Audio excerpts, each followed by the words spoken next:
छात्रों के लगातार प्रदर्शन और विरोध के बाद झारखंड सरकार ने जेएसएससी सीजीएल समेत कई परीक्षाओं को रद्द करने का फैसला लिया है। सरकार ने कहा है कि परीक्षा व्यवस्था में गड़बड़ियों और शिकायतों को देखते हुए प्रक्रिया में सुधार की जरूरत है। लेकिन बात इतनी भर नहीं है, क्योंकि जेएसएससी की परीक्षा व्यवस्था में एक और ऐसा मामला सामने आया है जो सीधे उन अभ्यर्थियों के भविष्य से जुड़ा है जिन्होंने परीक्षा पास की है। मामला ईडब्ल्यूएस और ओबीसी एनसीएल प्रमाण पत्र का है।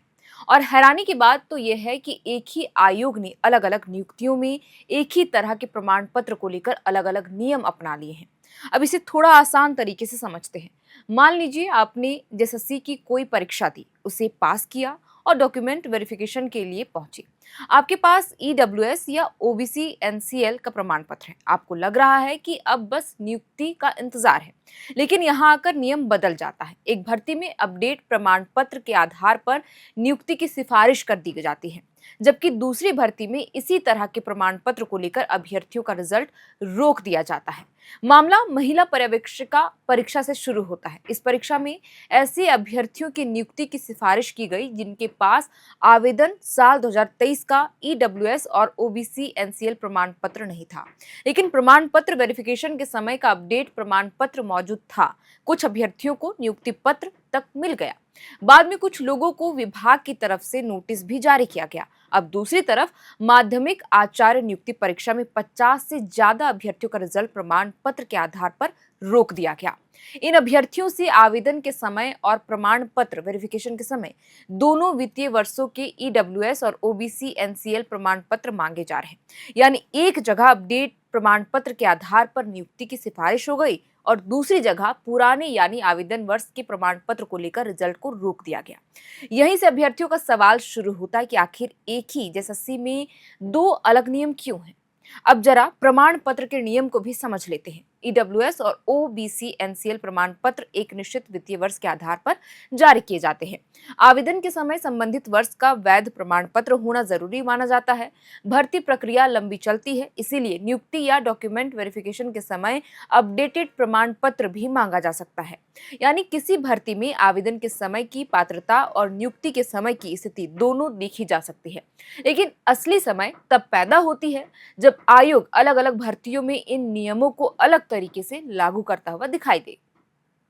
अभ्यर्थियों का कहना है कि भर्ती के विज्ञापन में साफ तौर पर यह नहीं बताया जाता है कि उन्हें किस साल का ईडब्ल्यूएस और ओबीसी एनसीएल प्रमाण पत्र देना होगा। आवेदन के समय भी प्रमाण पत्र नहीं मांगा जाता। ऐसे में अभ्यर्थी को बाद में पता चलता है कि अब एक खास वित्तीय वर्ष का प्रमाण पत्र जरूरी है। और अगर उसी आयु की दूसरी भर्ती में अपडेटेड प्रमाण पत्र के आधार पर नियुक्ति की सिफारिश हो चुकी है तो सवाल और बड़ा हो जाता है।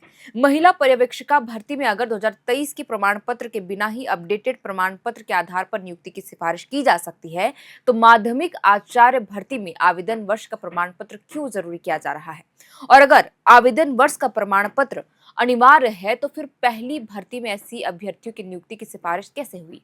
यही सवाल अभ्यर्थी जेएसएससी से पूछ रहे हैं। और ये सवाल इसलिए भी महत्वपूर्ण है क्योंकि यहाँ मामला सिर्फ कागज के एक टुकड़े का नहीं है। एक अभ्यर्थी के लिए ये कागज उसकी नौकरी और बेरोजगारी के बीच का फर्क बन सकता है। महीनों और सालों की तैयारी के बाद कोई परीक्षा पास करता है, फिर डॉक्यूमेंट वेरिफिकेशन तक पहुंचता है, और वहां अगर ऐसा नियम सामने आ जाए जिसका साफ उल्लेख भर्ती विज्ञापन में था ही नहीं, तो स्वाभाविक है कि सवाल उठेंगे ही, खासकर तब जब उसी आयोग की किसी दूसरी परीक्षा में अलग प्रक्रिया अपनाई गई हो।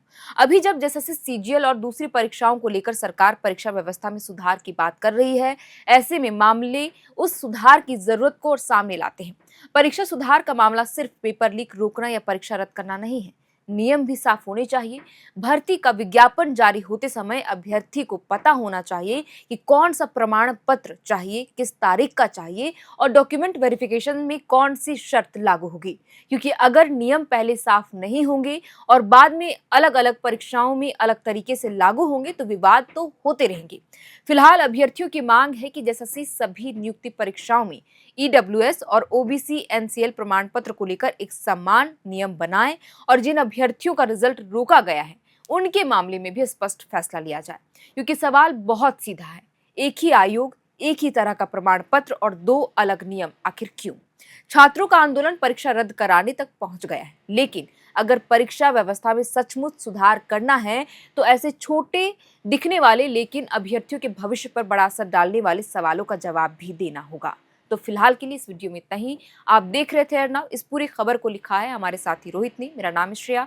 कैमरे के पीछे मौजूद है आर्ची। बहुत बहुत शुक्रिया। FRP pressure vessels are made using fiber-reinforced plastic, a powerful combination of high-strength glass fibers and corrosion-resistant resin. At Duraplast, we manufacture these vessels using advanced filament winding technology. Layer by layer, resin-coated glass fibers are precisely wound over a rotating mold, creating a structure that is lightweight, high-strength, and built to handle pressure. The result? Superior corrosion resistance, longer lifespan, lower maintenance costs for industries that demand performance without compromise. For customized FRP pressure vessel solutions,